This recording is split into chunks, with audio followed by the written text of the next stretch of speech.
this concerns me, has for some time. People being paid not enough. The 7-Eleven case was just disgraceful. We talked about that last week. People being paid as much as, or as little as, $10 an hour. Now, there's a bit of concern that part-time baggage handlers at Sydney Airport are being paid inappropriately. 20 hours work, and they're receiving about $443. Many are paid under the national wage. Now, how the hell do you get around that?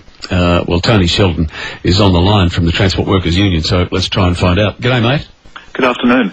Now, what is this situation? We're talking about just baggage handlers? Well, this is actually, it goes right across the Qantas group and unfortunately other parts of aviation and the broader community. But in the particular case that we've got here, which is sort of amongst some of the lowest paid in the Qantas workforce, that people are getting paid well below the poverty line.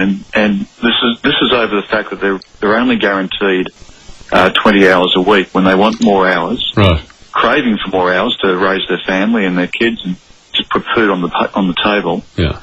The company has refused to negotiate any sort of hours with them that'll give them a sustainable family life. Yeah, so predominantly ground staff, yeah? Well, in this case, it's predominantly ground staff in this most recent rejection of an agreement the company's put forward. God, $443 a week, you've got no chance in Sydney surviving on that. So what's the deal they're on? They're casuals, yeah, or part-timers? Well, they're part-timers. They're guaranteed 20 hours a week. Right. And there's another group of Qantas, in the Qantas group, of people doing ground handling staff. I mean, what Qantas does is they'll have 3, 4, and sometimes some areas they have 5 different labour hire companies, some owned by them, all of them controlled by them, and some of them directly employed in the aviation business, all competing on wages. And, of course, very little attempt to have bargaining rights for the workforce. All right, well, they're screaming out for more work. They're guaranteed the 20 and getting paid not much for it, so there's no possibility of them getting extra hours. Is that just it? They're on 20 hours and Qantas won't negotiate any further? Well, the hours may vary from time to time. They'll get some additional hours. It does occur on occasions, but what happens is when we do a review with the company about bringing them to extra hours and extra hour guarantees, because obviously, whether it be trying to work out your family budget. Whether it be trying to pay for any of the incidentals that you put on hire purchase. You've got credit cards. You need to have some sort of guarantee, and of course, the company has given them such a low guarantee and such low hours. And when their hours do get up, of course, they bring another sway of people in that are being used and abused the same way. Yeah, all right. Well, that's obviously about Qantas trying to save money, but you'd go into bat for them, and how are you going? Well, I think it's actually, the workforce has just voted overwhelmingly 2-1 to reject the company, giving such poor hours. The company's also trying to lock in a 6-day working week without penalty rates. They've also said to some employees and other businesses that they'll pay them an allowance for extra duties, but these employees are being exempted. All things that add up to sort of a supportable wage for the family is being rejected for this workforce. And this is Qantas sort of, muscling in and standing over this workforce and saying, take it or leave it, we'll give it to somebody else. We already engage in another part of the business. But the workforce has said, look, we need to be able to raise our families. We want to have a competent full-time job here that we can turn around and give our utmost to the company and to the travelling public. Yeah.